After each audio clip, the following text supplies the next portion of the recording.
Good evening. It is a great pleasure to welcome you to the Library of Congress for Howard Nemeroff's concluding appearance this season. I'm Nancy Galbraith. I'm standing in for James Billington, the Librarian of Congress, who was called to other duties. I will read his remarks. We rightly take a local, national, and international pride in our poet laureate, Howard Nemeroff. He did a good job as 1963-64 poetry consultant. He has acquitted himself even more handsomely this year, commuting to us from the Mellink-Rott Distinguished Chair of English at Washington University in St. Louis. Let me give you a few highlights of his year. He composed and read at a joint meeting of the House and Senate a poem celebrating the 200th anniversary of the United States Congress at the invitation of the historian of the House of Representatives. The poem was well received, and Mr. Nemeroff found the occasion moving. He has contributed to the literary education of young Americans by meeting with junior high and high school students in our poetry room on numerous occasions. He spent a fortnight in January in the USSR at the invitation of Ambassador Matlock. He represented the creative community in the library's observance of American entry into the Berne Copyright Convention, and may thus receive 1,600 rubles owed him since 1968. He recommended poets to read in this public literary series and introduced them at their readings in the auditorium, right here where we are. He will give the Symington Lecture at St. Albans tomorrow. He accepted an invitation from NASA to observe the Atlantis event and document his impressions. Regrettably, she didn't fly. And now tonight he will give you a lecture, intriguing from its title, Science and Stories. Now in my own words, with pride and love, I'm happy to introduce Howard Nemeroff.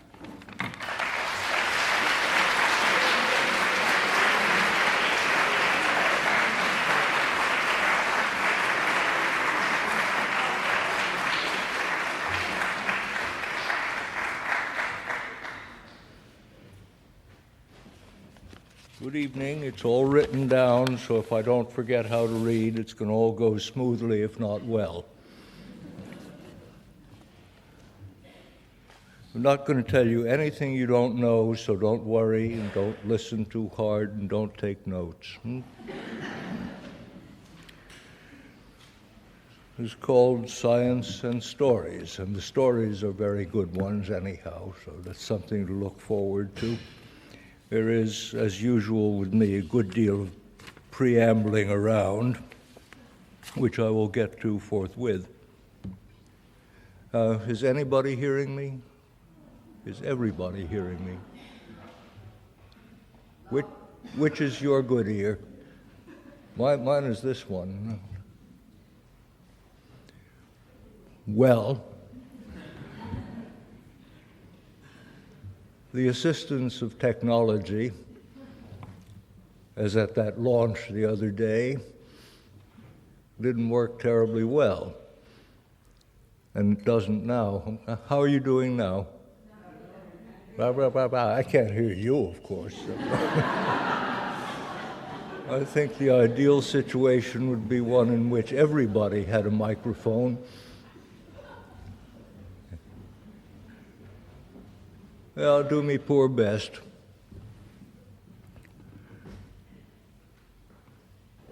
An occasion such as this, honorable as it is, may act as an invitation to empty but encouraging generalities, or to the lecturer to behave as if he understood professions that others pass their lives trying to understand. I hope to avoid both these traps, but in the event I slip up here and there, I offer you my apology in advance.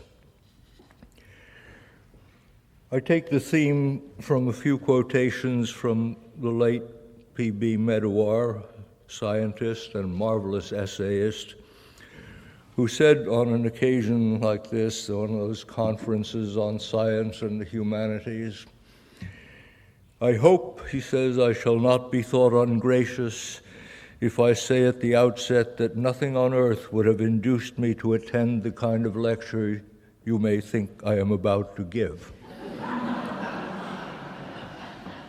Those who wish to leave may do so without prejudice. And he goes on in very sensible and acerb way.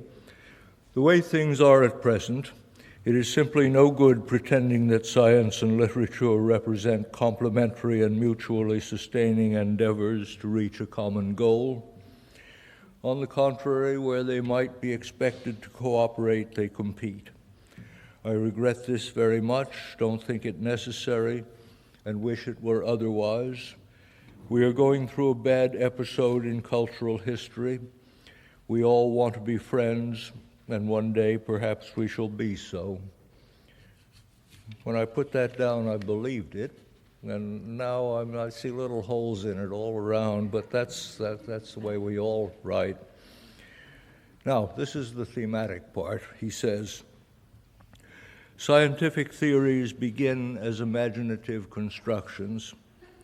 They begin, if you like, as stories, and the purpose of the critical or rectifying episode in scientific reasoning is precisely to find out whether or not these stories are stories about real life. Literal or empiric truthfulness is not, therefore, the starting point of scientific inquiry, but rather the direction in which scientific reasoning moves. If this is a fair statement, it follows that scientific and poetic or imaginative accounts of the world are not distinguishable in their origins. They start in parallel but diverge from one another at some later stage, which fits very well with my notion that science, apart from being a wonderfully interesting set of subjects, is also a fairy tale come true. But I'll try to come back to that toward the end. We do share at least our professional jokes. The humanist joke, the two students looking at Jesus on the cross. One says, he was a great teacher, but he didn't publish. And the scientist's joke was about Prometheus. Yes, well, he discovered fire, but what has he done since? I think Peter Medawar's assertion about stories as what we have in common is a splendid beginning to sensible conciliations. Absurd as it would be for us on our side to introduce into our discourse terms like relativity and indeterminacy in other than their strict definitions, which of course are far different from our definitions. The one, says Viktor Weisskopf, ought to have been called the absolute theory, which I believe is what Einstein meant to call it, but something slipped up on the way. And the other, the definiteness principle. It would also be absurd for a scientist, on reading that Daphne being chased by Apollo turned into a laurel tree, or Kafka's Gregor Samsa turned into a large bug, to devise hypotheses for whether such a thing could happen and experimental tests for how.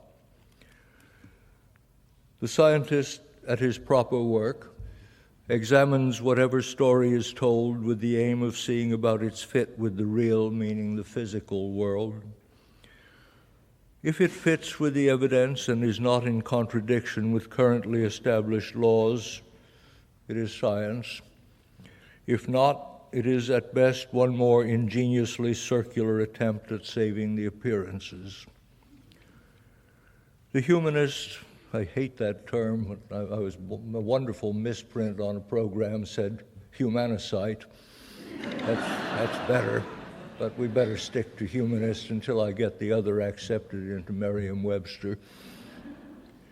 The humanist, at his proper work, examines whatever story is told with the aim of seeing its allegorical chances, the ways in which, for all its far-out fantasticalness and literal impossibility, it can be coherently applied with respect to the soul, the body, the family, the body politic, nature, the gods, God, or whatever made-up agency like Hardy's Doomsters or Wordsworth's Nature is presumed responsible for the appearances. To sum up this prelude, a remark I wish I had originated, but it comes from a wonderful anthology of sayings from science, and this is the editor's contribution, Alan Lindsay Mackey, who says, like the ski resort full of girls hunting for husbands and husbands hunting for girls, the situation is not as symmetrical as it might seem.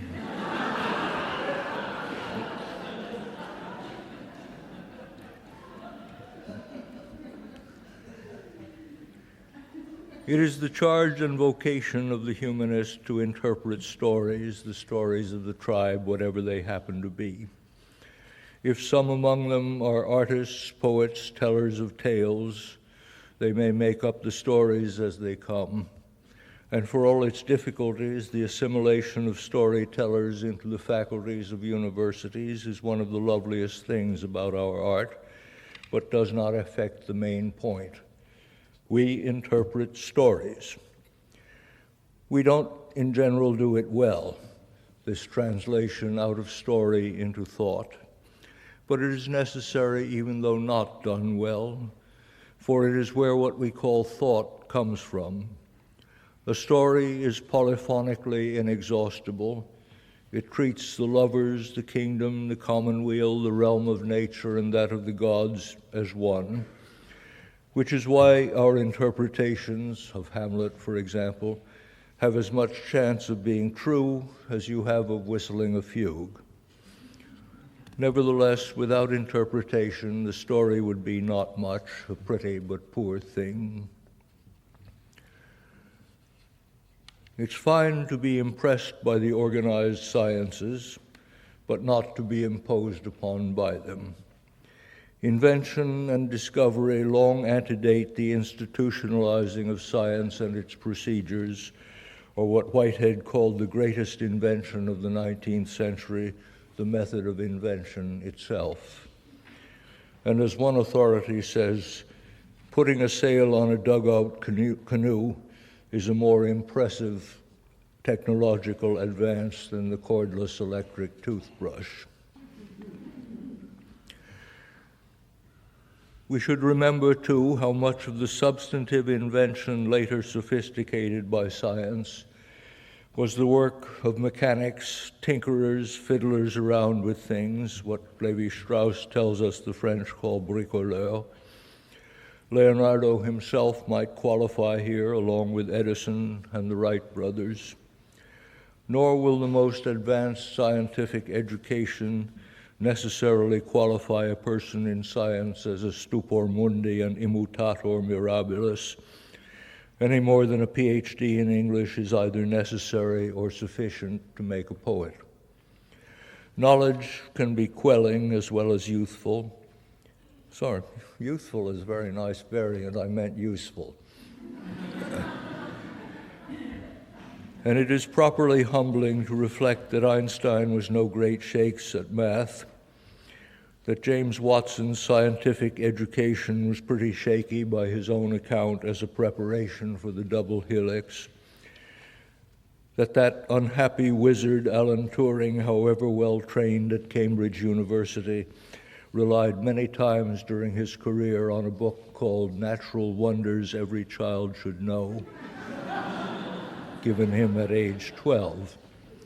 You may laugh, but if you want to study one of these subjects, you get a children's book first, and that'll tell you where to go.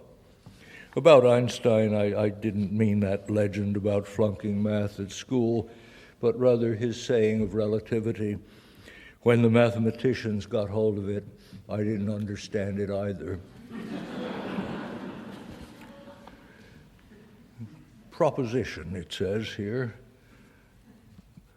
To the imperfect extent that mind and world communicate with one another, language is their medium and ours. The main access of mind to world by means of language is metaphor, simile, analogy having one literal term drawn from, which is what we mean when we say abstracted from, the material world and our actions upon it, such as force, and one inferred and spiritual or mental term. The thoughts of science, however strange to us, are not exempt from this condition. Etymology, such as that of metaphor itself, gives ample demonstration. Something carried over or across, and surviving literally in the humble and literal-sounding word ferry, which carries things over and across, from the Latin ferre, translated from Greek metaphor. That seems to be the way in which abstract thought arose, and is a chief source of science and poetry together. And a student told me back on a trip from Athens that you see these huge trucks moving through the streets, and on the side it said, metaphora, moving vans. For this reason, it is sometimes appropriate to study ideas, even scientific ones, as though you were an anthropologist, a foreigner earnest and studious and perhaps just half aware that the tribe he studies is sometimes joking with him and sometimes plain lying. So if a god married a goddess in order to beget the world, the anthropologist will note dryly that the tribe has marriage. If the tribe is said to have cracked the genetic code, the anthropologist will regard the statement as important because and only because it shows that the tribe has codes and ciphers. If the tribe speak importantly of unlocking the secrets of the universe, he will write down that the tribe must have locks and maybe even keys, though it will be beneath his dignity to write that the tribe has secrets. Everybody does, even if the idea of a universe is pretty well advanced.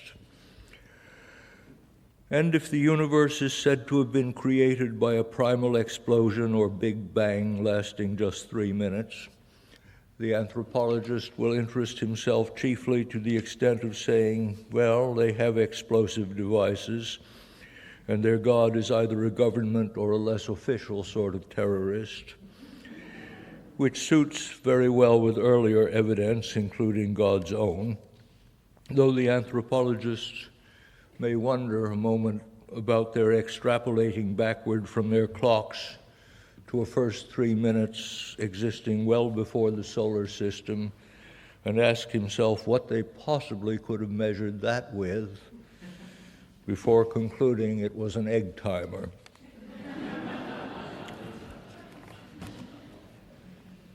Now here's my first story. It's from Horace Freeland Judson, his more popular book, and it's in my notes somewhere, but I can't remember the title. By the turn of this century, the crystallographers had enumerated 32 different patterns of symmetry that crystals can show. How to read from those back to the arrangements of atoms and molecules within the crystal took the next 55 years to work out fully. But then a Russian crystallographer noticed to his delight that the 14th century mosaics of the Alhambra, the high achievement of Moorish architecture in Spain, displayed at one place or another in their patterns all the forms of symmetry of the crystallographers. Forbidden by the Koran from making images, the Moorish artists had been driven to create representations of relationships that underlie all the natural things they saw around them. Well, what I have to say, wouldn't call it interpretation. I think of it as resonances, things that bounce off it and give you echoes. Resonances of the first story. A cheerful tale, even if above half a millennium in the telling. A partisan humanist might say it reflected Schopenhauer's romantic dictum that science pursues the ever-receding horizon while art is always and everywhere at its goal. though it ought to be allowed that if science took a longer while getting there, it came freighted with far more information. I guess I like it so much because it is a model for what empiricism and theory ought to be, or we would like them to be, and seldom are, married. It suggests that nature gives us two chances at everything instead of one, being in this way like a crossword puzzle where if you don't get down, you have several tries at seeing what a cross can give you. And it's like a jigsaw puzzle even more. If you're good at forms, you'll do it that way. And if you're not good at forms, you say, all that blue stuff is sky, and push it up to the top until you can solve the rest. Only think what a wonderful crossword puzzle would be in which the words were related not by letter alone, but also by thoughts. As William Empson said to his teacher, I.A. Richards, we are talking metaphysical poetry. For one further trick to this game, I used to do double cross-sticks in the New York Times until the one which, after Miltonic labor and difficulty in the solving, turned out to be by me.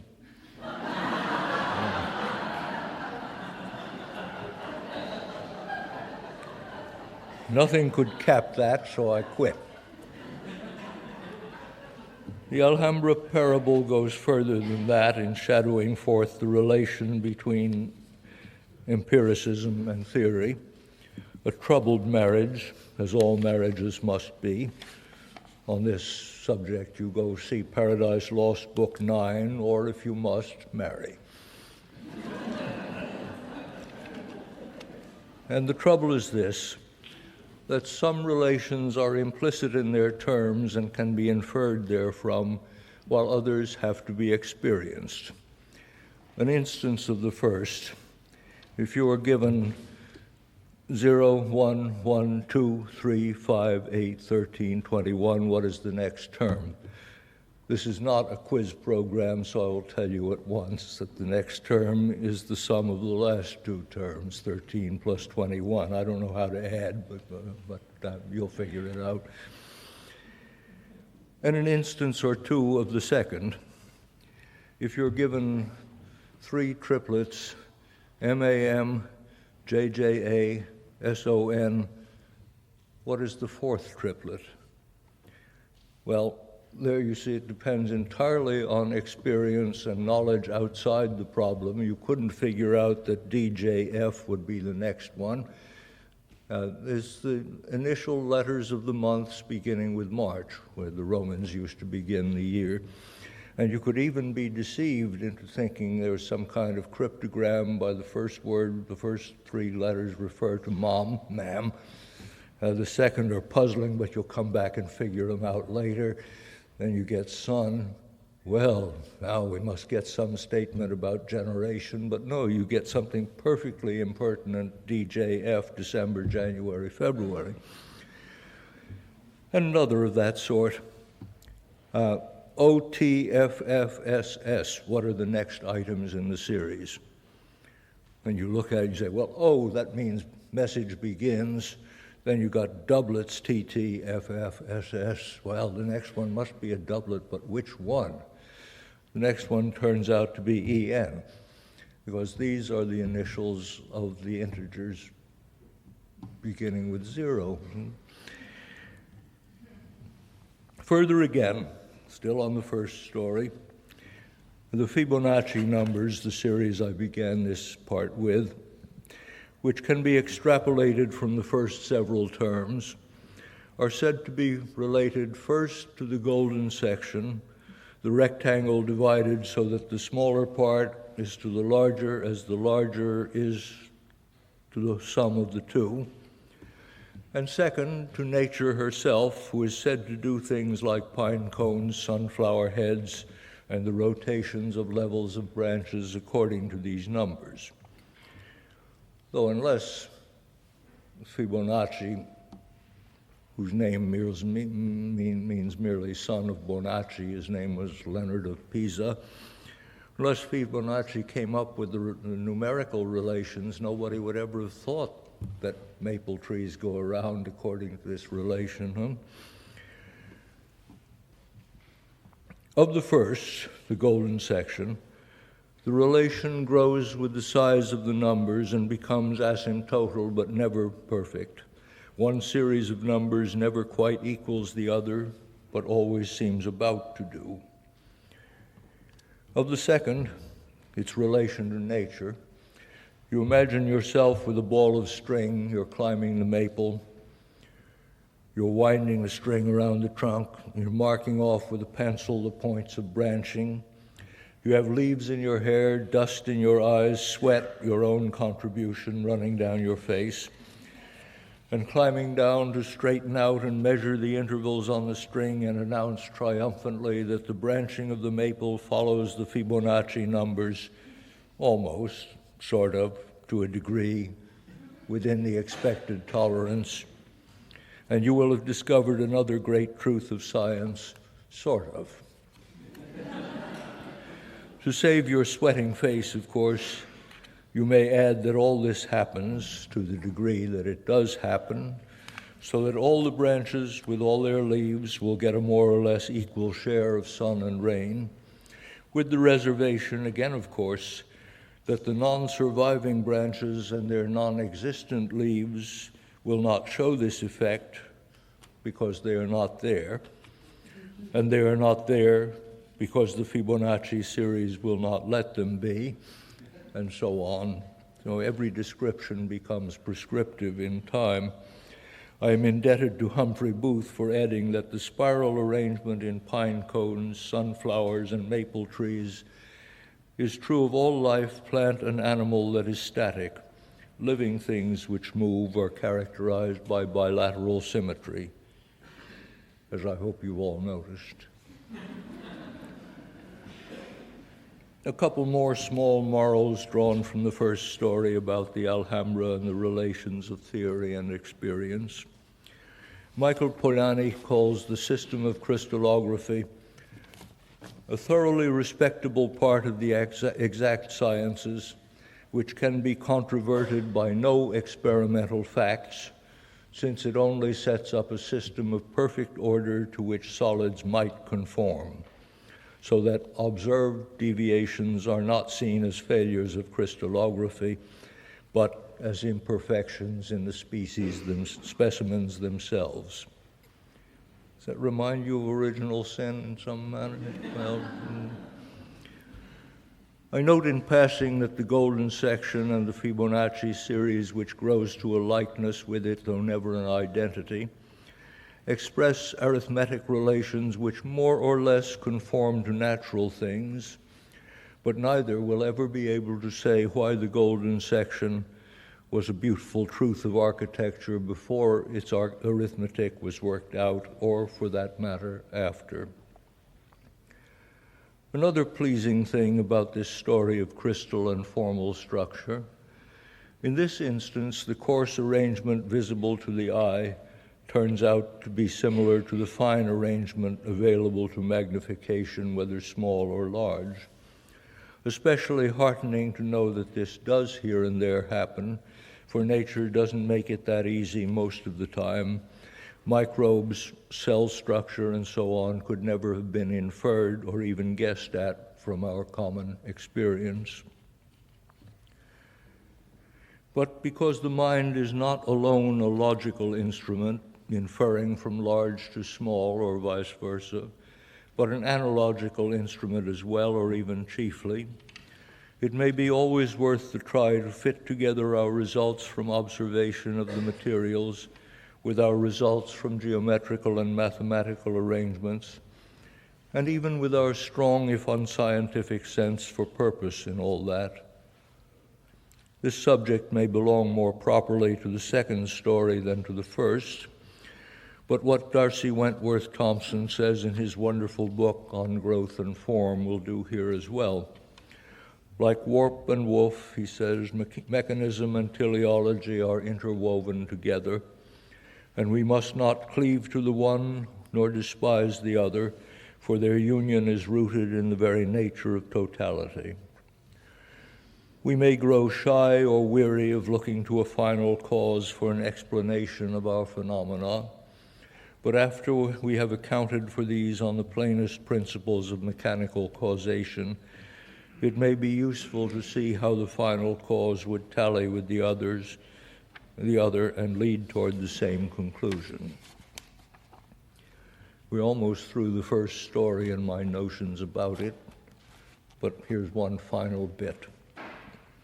We love justice if it be only produced by surprise, and that's certainly true about poetry and stories, too. Johann Carl Friedrich Gauss, who was roughly Wordsworth's contemporary, and called by many of his confrères to the present day the greatest mathematical mind ever, was a schoolboy when his class was set the following problem, maybe as make work while the teacher went out for a drink and a smoke. What is the sum of the integers from 1 to 100? While the rest of the class licked their pencils and set out, as you and I would do, 1 plus 2 plus 3 plus 4, oh dear, this is getting hard to remember, plus 98 plus 99 plus 100. Gauss saw by inspection, but what absolute inspection it was, that 1 plus 100 is 101, 2 plus 99 is likewise 101, and so with 3 and 98, giving the almost instant right answer, 5,050. Wow. Maybe a relatively minor achievement, but imagine a marvelous perception that just thought of doing it that way. The second story. This is from Carl Sagan's book Cosmos, a popular book about science, and I've been told many times that without math, the best I can do is read the comic books of the subject. But it's a nice story, too.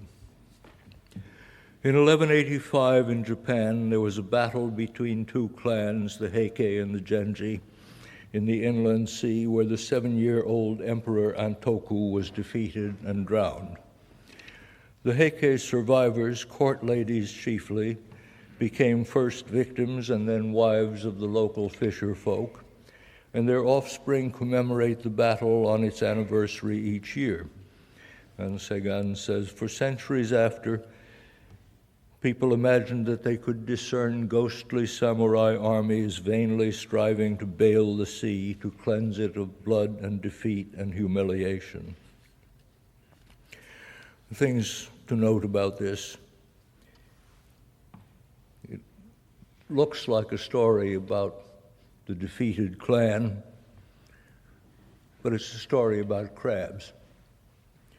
Though the patterns of a crab's shell are inherited, maybe by chance a crab resembled even slightly a human face. Fishermen may have been reluctant to eat such a crab.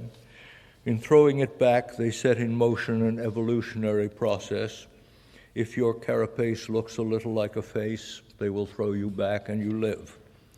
The more you look like a samurai, the better are your chances for survival, so that eventually there come to be a great many samurai crabs. This process, says Sagan, following Darwin to the letter, is called artificial selection. There are many other convincing examples of the same artificial selection. And then he goes on to the great leap. But, he says, if human beings can make new varieties of plants and animals, must not nature do so also? This related process is called natural selection. If artificial selection can make such major changes in so short a period of time, what must natural selection, working over billions of years, be capable of? The answer is all the beauty and diversity of the biological world, and he concludes evolution is a fact, not a theory. Resonances of the second story. Not only a lovely story, but a story about stories and how they grow. Beginning 1,000 years ago, far from the Western world, and with a calendar that assigns an exact date, April 25th, 1185, with a piece of presumed history, but already a bit of a novel, or how else could we know what Lady Ni said to the young emperor before taking him into her arms and jumping into the sea. It becomes the Aetion of a myth about samurai and crabs, with a ritual designed to keep the story remembered every April 25th, with a custom to match. If a crab resembles a samurai, you don't eat it but throw it back, until the story becomes, in the present century, an argument supportive of a theory of evolution. I think I can consent to evolution as a fact, but if Sagan is claiming only that, he is being trivial, while if he claims that the theory of evolution is a fact, he is being not merely quadrivial, but unacceptable. The theory of evolution is a theory. Its comprehensive grandeur lies in nothing else. Here I find myself in a difficulty, maybe just out of stubbornness to any received opinion. As a good Jewish boy, I want nothing to do with creationism in its Christian form, which always relies, incidentally, on the Old Testament and not on the New. And as a primitive of sorts, I am relieved to know from Sir James George Frazer that many savages prefer evolution from animals to descent from gods. But if I may make a decent accommodation with the doctrine of evolution in its current form, I may let myself make a few mean remarks about the argument supporting it, under the rubric, the purpose of finding the universe purposeless. Sagan's argument from artificial to natural selection a little resembles those monkeys typing the Encyclopedia Britannica or Shakespeare's plays. It resembles even more the attempt at accommodating biblical with scientific accounts of creation by treating the 6 days as figurative expressions for eons of immense length. When I had read such an account for about the 6th time, it led me to the thought that all our history has taken place during the 7th day, and our prayers are unanswered because the Creator is napping and doesn't want to be bothered. It also resembles the Platonic doctrine of the logoi, archetypes, forms, or ideas, depending on your translation, which also argues from human artifice to divine, somewhat as Sagan argues, or doesn't argue, but merely states, from the working of our purposes to the presumed working of its purposelessness over immense spans of time. And it resembles, too, early justifications of the Copernican hypothesis on the ground that God or nature would find it easier, more natural, to make the lesser bodies of the planets swing around the greater body of the sun than to do it the other way around. Arguing again, you see, from what we should find the best way and assigning it to the deity or to nature. But after all, whatever you may say about relation of Platonism to God, it's certainly the way we make the universe. You don't throw a lot of glass and wire and stuff into a corner and come back every 6 months to see if it's a television. You do have to have the idea first, maybe 800 years before it happened. Well, to remind us of what evolution is said to be for what is now orthodox neo-Darwinian theory, first, variation with no preferred orientation in adaptive directions. You're not allowed to introduce purpose in all this. Giraffes did not stretch their necks with the object of growing taller. Neither did people have longer babies with the object of making basketball players. Selection, the second step, works upon unoriented variation and changes a population by conferring greater reproductive success upon advantageous variants. I know that biologists get very tired of hearing it said that the survival of the fittest means that the fittest survive. Nonetheless, that seems to be what they say. On the other side, compare a passage from Marjorie Green in a fine book called The Knower and the Known on evolution, variation, and natural selection, or chance and necessity. She says, these three form a tight circle within which, in happy self-confirmation, neo-Darwinian thinking moves. The basic explanatory concepts here are chance and necessity. Mutations are chance failures of the duplicating mechanism. Selection is the agent of external compulsion, eliminating less well-adapted variants through environmental pressure. These two, she says, chance and necessity, have been indeed since ancient times, from Democritus through Hobbes to modern physicalism, the sole permitted instruments of reductive explanation. To those who believe in such explanation, these concepts form an ample intellectual dwelling place, roomy enough in the case of Darwinism to house all the immense achievements of modern biological research. To those not so convinced, however, the circle they constitute seems a strangely constricted one. It's a good book, but I wish she hadn't tried to be sarcastic and smart-ass about the other side. That never works. I note, however, that it is in the nature of explanations to be reductive, and even the explanation that X is a reductive explanation is reductive. Indeed, to explain means etymologically to flatten out, as in the fighter explained his opponent.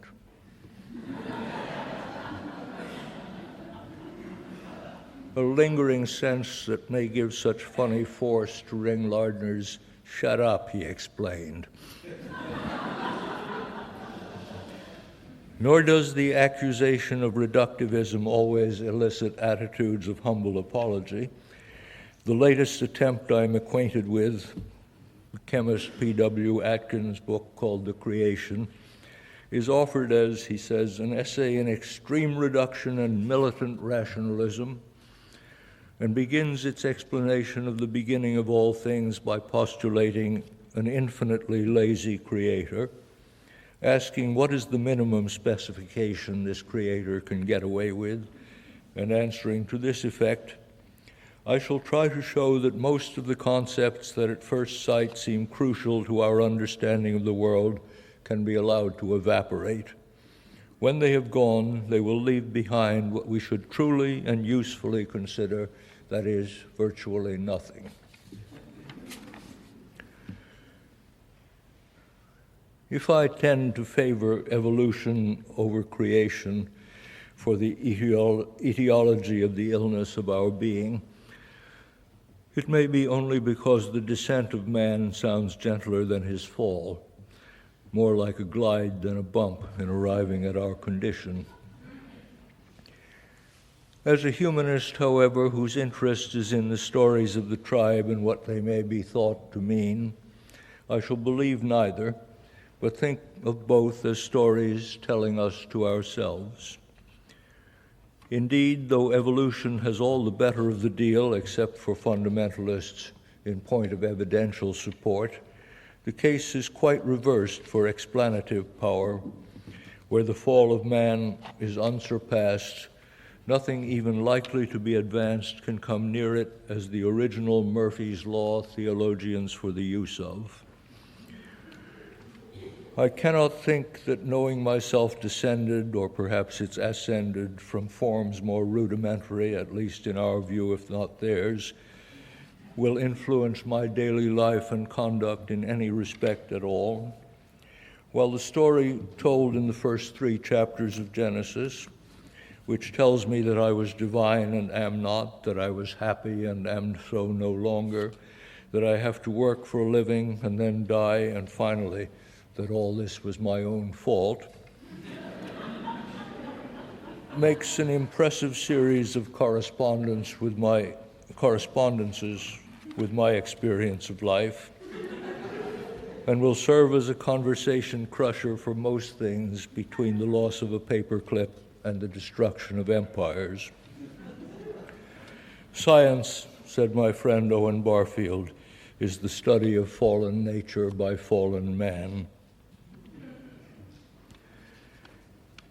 What I've been trying to work around to, I realized at this point, I'm telling you all this as if I knew it ahead of time, but I was writing the damn thing, you see, and I finally realized what I've been working around to, is the question of how much of it's in here and how much of it's out there.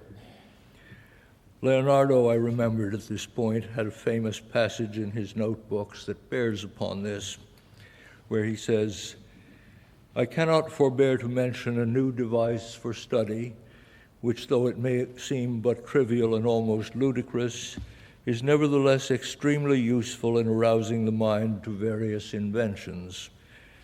And this is, when you look at a wall spotted with stains or a mixture of stones, if you have to devise some scene, you may discover a resemblance to various landscapes beautified with mountains, rivers, rocks, trees, plains, wide valleys, and hills in varied arrangement. Or again, you may see battles and figures in action, or strange faces and costumes and an endless variety of objects which you could reduce to complete and well-drawn forms. And these appear on such walls confusedly, like the sound of bells in whose jangle you can find any name or word you choose to imagine."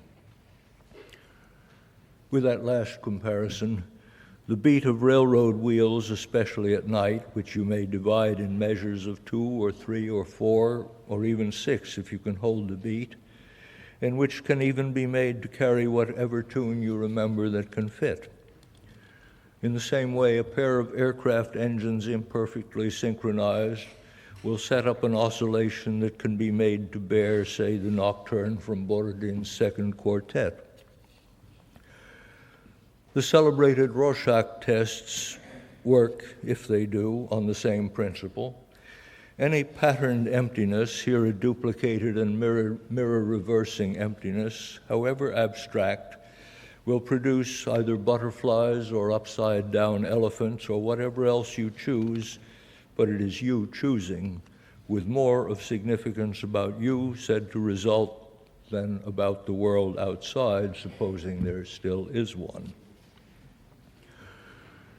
Taking Leonardo's suggestion for methodizing the imagination a bit further, as far as it can be made to go, and then a bit further still, it is what we do and have always done with dreams, and it is what we never do and have never done with music, even program music, as they called it when I was young, except in the most general way.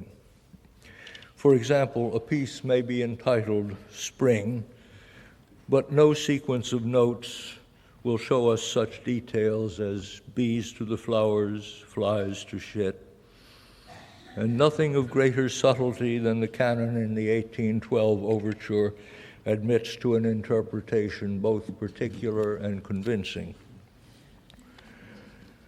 Supposing it were shown that an inner voice in the 30 measures of a Bach chorale exactly or even 9/10 of the time duplicated the fluctuations of the Dow Jones average for a recent month, well, there would doubtless arise the strangest race of obsessed musicologists you ever saw. But presently, wiser counsel, realizing that a line of music from note to note can go either up or down or else stay the same, would see the correspondence as nothing so remarkable. Though single dreams may now and then strike the awakened dreamer with epigrammatic concision as giving the key to his life, dreams in general have never openly declared that they have a meaning. Even Freud was careful to call his book The Interpretation of Dreams, not the meaning of dreams, and took some pains to show how rarely, in his view, a so-called symbol could be assigned a one-to-one correlation with a so-called meaning. Further to Leonardo's lovely and teasing observation or invention, for invention and discovery express, after all, the same idea, the one of uncovering, the other of coming upon or even stumbling upon. While I was writing this, I was in a pleasant place of boardwalks and in a house where the ceiling above the head was pine board. And it came upon me that nature's wonderful errors plus the mind's capacity or necessity to extrapolate from them give us remarkable intuitions of evolution. For wherever nature, by producing knots and knotholes in the otherwise smooth grain, driving the tree, as Shakespeare a little too elaborately put it, tortive and errant from his course of growth, she also produces in the sawn and planed abstract of it strangely fluent shapes of especially fish, snake, bird, most especially as if fondest of it a heron's head, eye, and beak, or also frequent a perspective picture of a stone dropped into a pool and spreading its ripples out elongate, as though seen in those paintings and drawings called anamorphoses, which, owing to some defect in my sight or my training, I have to be told about but have never been able to see to resolve into the forms I'm supposed to expect. It reminds me of Valerie's saying that nature makes her solid forms of fluids. Also of Blake's saying in The Tiger that things solid as could possibly be are made of fire, or molecules in a state of intense aggravation approaching chaos, from which you will remember we got the word gas. This reminds me of relatively primitive notions of how things began, of the Klineman or swerve postulated of atoms by Lucretius and his teacher Epicurus, and of the atom's consequent developing of hooks so they could attach one another. Also of extremely recent notions of how the fall of matter produced everything, including the fall of man, so that the beginning of form is to be attributed to a little flaw in undifferentiated matter.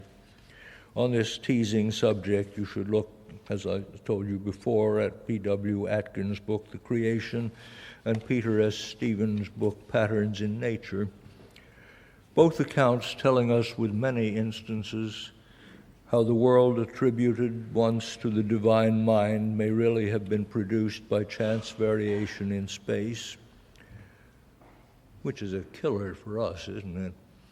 Space, which used to be the empty stage before the actors assembled and even before the play was writ, but which in these accounts is the actor itself, having its own laws. There are 5 regular solids and no more, and its own kinkiness or variations upon the laws, as illustrated or demonstrated not only in crystal structure, stratification, structure even of such things as turbulence and explosion, but also in the organic forms of the turtle's carapace, the patterning of snake skins, the stripes on a plover's wing, and on, perhaps to the mind's remarkable endowment with the ability to see such things, or else to perfect them into wallpaper by extrapolation from their hints.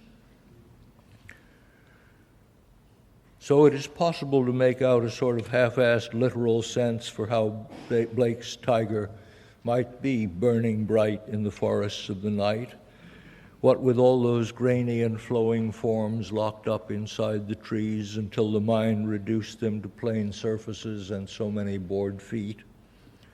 Or as another poet says, fire in the diamond, diamond in the dark. Also, how nature is in a certain sense, that wonderful phrase always means a most uncertain sense, how nature is the mind's way of meeting itself coming back, a teasing speculation.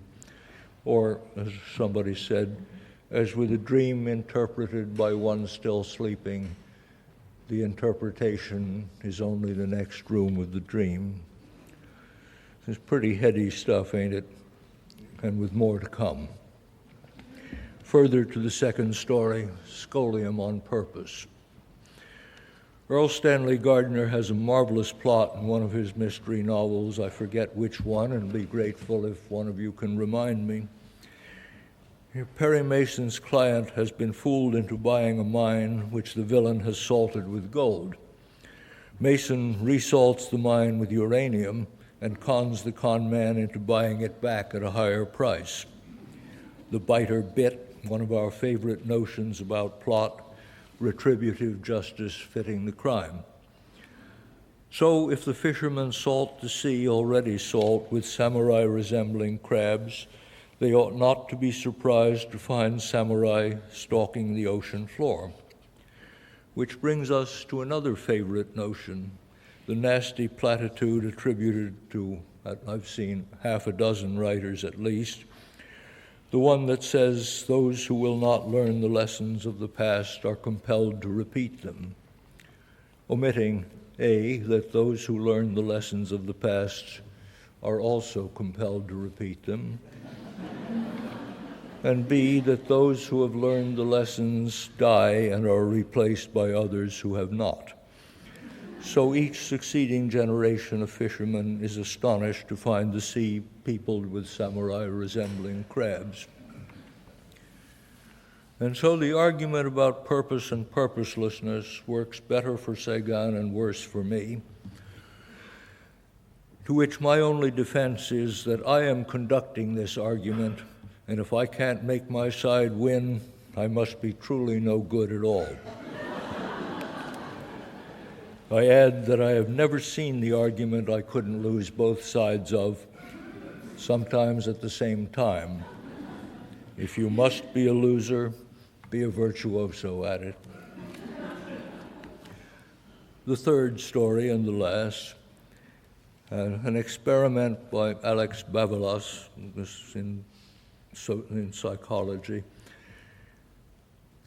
Now you have to listen carefully because here are our old friends A and B, and the minute you get A and B, you're in danger of getting real confused between them.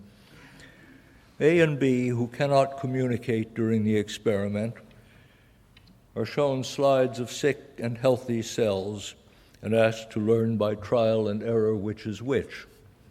Their results are procured by pressing buttons marked healthy and sick, and their accuracy reported to them by lights that flash right or wrong, or so it seems.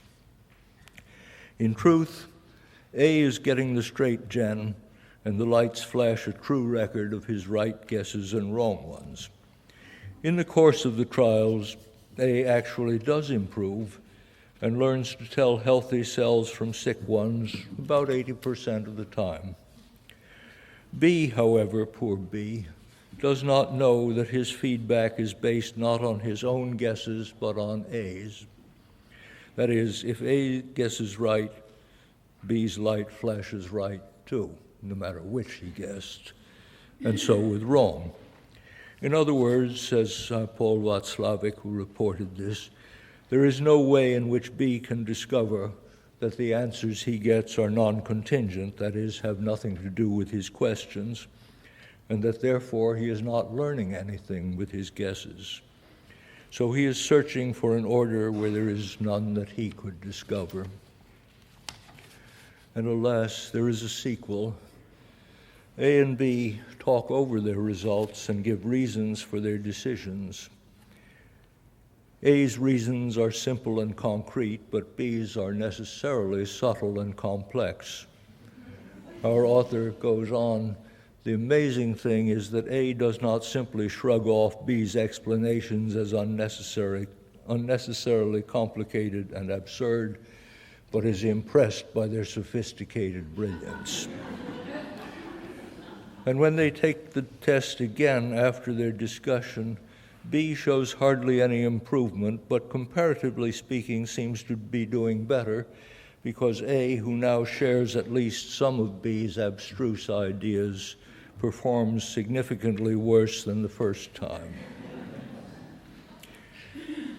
There's a similar experiment reported in another Václavic book where two subjects are given the same object to formulate concepts from, in this instance, a gray, pebbly card. Can you imagine formulating concepts from a gray, pebbly card? It's pretty unpromising. And, well, the experiment goes on. One subject was scored at random 80% right, and the other at random 50% right. The ideas of the first subject remained simple, while the subject rewarded with only 50% evolved complex, subtle, and abstruse theories about the card, taking into consideration the tiniest details. When they discussed their result, the subject with the simpler ideas immediately succumbed to the brilliance of the other's concept and agreed that the latter had analyzed the card accurately. It's out there and in here again. There's a Buddhist story, maybe apposite in interpretation. It's a wonderful story, though I can't remember now why I thought it might be apposite, but let's try anyhow.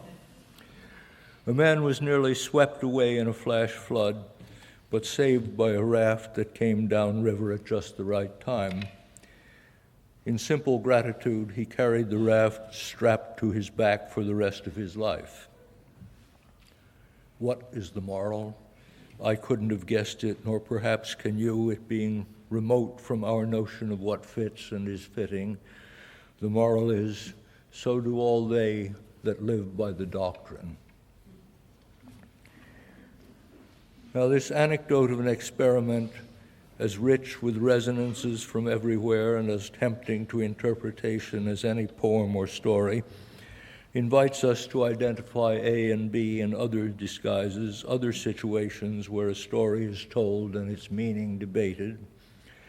For instance, the chapter in the trial where the priest and Joseph K. discuss the story of the doorkeeper, with an excursus on the nature of interpretation, leading to a melancholy conclusion, says Kay, it makes lying into a universal principle. A and B might be Sancho Panza as A, trying to believe and sometimes succeeding, Don Quixote's reading of the reality presented to the senses, or Othello as A being converted to Iago's reading of the marriage.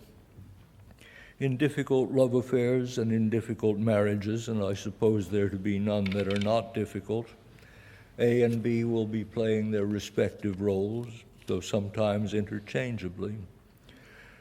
Nafta and Settembrini and Thomas Mann's The Magic Mountain also interchangeably represent A and B by the way in which they start as opposites and remain opposite because each of them switches around to the opposite position in the course of argument. A and B might even correspond to the naive novelist beginning to be convinced by the subtle, sophisticated, and learned critic, so that in his second novel he performs more poorly than the first time because he is now thinking too much about literature, criticism, theory, and no longer observing life. And in the most general extension, A and B are the senses and the mind, as in the famous dialogue Democritus reports between the two. I said it's so famous because I knew it, and I'm not sure everybody does. This is long before Socrates was a pup. The mind says to the senses, you only think that you're living in reality. I'm paraphrasing now. You only think there's such things as cold and hot, sweet and sour, and so forth. In reality, says the mind in its lofty way, there's only atoms in the void. The senses get very excited about this and indignant and rise up and cry, wretched mind, you take from us the evidence with which you would overthrow us. Your victory will be your own downfall. It's a beautiful parable. It's true, if you didn't have these 7 holes in your head, the mind could probably go on thinking. But what would it think about? Well, of course, it would think about thought. In this world of ours, swayed by the mighty forces of religion, nationalism, science, and technology, one ought to be alert to any possible image of its condition and ours. I was lucky enough to find one close to home, just across the street. A family of, I must suppose, practicing, if not perfect, Christians, has come into the possession of a smart little car, brand new, painted red, white, and blue like a post office scooter, and lettered neatly with gospel messages. On the back it says faith, Hebrews 5, hope, Romans 11, love, 1 Corinthians 13. On each side, thy will be done, Lord. On the hood, God so loved the world, he gave his only begotten Son, John 3:16. So there it stood across the street, a scientific and technological marvel or even miracle unknown to mankind until the present century, able to take you wherever there are roads at speeds unthinkable not long ago, decked out in the protective coloration of the American flag, adorned with shibboleths and admonitions a couple of millennia old with chapter and verse in the best scholarly tradition. But I thought that if I ever had to drive such a stunning array along a stupor highway, another text would be much on my mind. Thou shalt not tempt the Lord thy God, Luke 4:12. A student of mine adds the following gloss. She wrote me, there are very few honk if you love Jesus signs on Chicago cars these days. They all vanished after a bad accident on the Dan Ryan Expressway. It seems a car bearing a honk if you love Jesus sign was barreling down this, the busiest highway in the world, followed by an enormous semi. The driver of this semi was honking furiously, and thinking they had found a soulmate, the passengers in the car were waving friendly greetings while their driver honked back. But the driver of the rig was honking because he had lost his brakes. I refrain from adding that student's comment because it is somewhat lacking in reverence. Well, we are drawing toward the end. It says here, toward the end. Where we all get together, whatever we study, is on the question of the soul's relation to the body or the mind's relation to the world. These are gaps so nearly absolute that in spite of all that theory can do, we are no closer, exactly no closer, than John Donne's subtle spirits or Descartes' equally silly pineal gland. Had someone made interpretable by electroencephalograph the passage from alpha waves to thoughts, the rest of us would no doubt have been informed of it by headlines the size of the ones usually reserved for the start of a war, or by even bigger ones that may be being held back for the Last Judgment. Because remember that the world cannot end until the media have announced that it has. The two vocabularies, or maybe better to say the two languages in which we worry the matter, appear still untranslatable in either direction. For all we know, this is the last mystery and will never yield to intelligence, partly because it is so far not formulable as a problem but remains a mystery, partly and more likely because language, our customary intermediary, can be studied only by means of language. Our predisposition to believe that science will at last do all suggests that the answer, or one of the big answers, might come from neurophysiology, a subject immensely advanced in knowledge and power during this century. But there may be reason to doubt that this art, however much it may elucidate whatever happens between eye and brain in terms of electrical and chemical transactions, will make the gap between sensation and thought or perception less than absolute. The mind remains a secret, such as Bluebeard's room was, or the black box. The black box, not improperly nor impiously, suggests a coffin. Its original meaning 40 years ago was an enemy device which could not be opened for inspection if captured because it probably was designed to blow up in your face. Its mechanism could only be inferred, and inferred only from the impulses that went into it and the results or information that came out. A secondary meaning, but one that has become primary since, is the something between input and output that the designer of an experiment requests of the engineers and enters into his diagram as a black box. That is something that he doesn't understand, but the engineer does, but that will encompass the transformation the designer wants. So if the brain is such an infernal or heavenly contraption as a black box, accessible to surgery but not to understanding, our only means to what it does is what comes out, and what comes out is stories.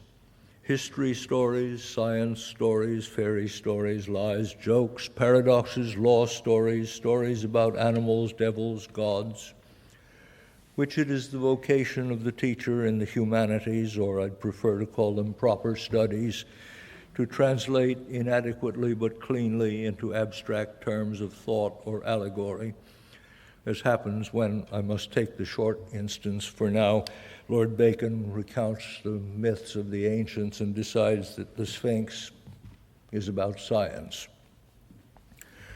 Maybe we are fated in this bad time to be but parasites on the natural sciences, perverting their stories into ours in the manner that I have illustrated. But if we are to be the thieves of time, let us be good ones. Allegory means literally the other story, and whatever we are told by the first, let the allegorist be a second story man. For if science and technology have brought into fact many marvelous things which formerly were but fable and fantasy, it is all the same the immense power of wish, dream, fairy tale, myth, to have dictated what fantasies were to be actualized, to fly fast and far, to see distant things without stirring from before the crystal ball, to communicate instantaneously with persons far away, to ask and it shall be given, just dial our toll-free number, to see in the dark, even to summon up the dead, though as yet they tell us only what they told us before. All these are the common ambitions of wizards and witches and shamans and their clients, but now done every day without much fuss or notice. What we communicate instantaneously, what we see of distant places of the world, are as much or little to be inspected as are our reasons for flying so far, so fast, so often. They are the ancient dreams of humankind, and we do them because it is the law from the beginning that what is dreamed is done, even to the end of the world, a favorite dream of the great religions whose many millions of faithful will not waver in their belief for anything so mere as actuality or the fulfillment of the scripture. Hence, many things begin in story, imagining that wishes were horses and watching the beggars ride, proceed into the disguisingly non-anthropomorphic or dehumanized terms of thought with their relations unchanged, and devolve in practices that transform the world, in theories and formulae that move heaven and earth in ways unforeseen and unsuspected, turning traditions into toys and sanctities into superstition, all in, as it seems, a moment of time. Our powers of absorbing all this unblenching are immense, though they may not be unlimited. So the humanist, his name related to humble, humus, humiliation, and suggesting someone who flies slow and close to the ground, has his respectable work as His Majesty's Inspector of the Will and chief reminder of its doings, Lord Warden of the myriad tales emanating from the black box which may not be opened for inspection.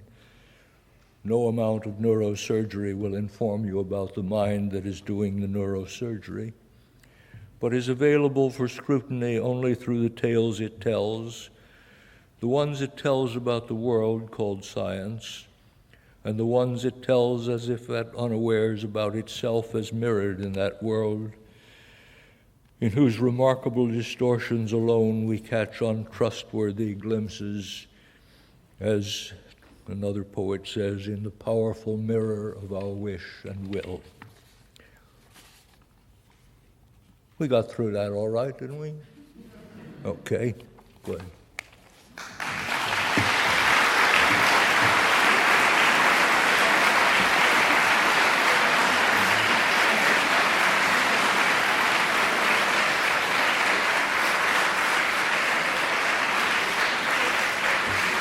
Thank you.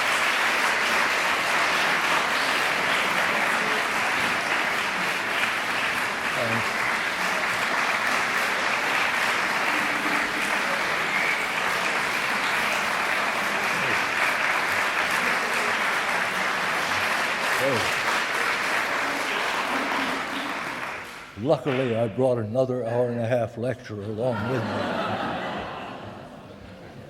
Okay, thank you, Ducks.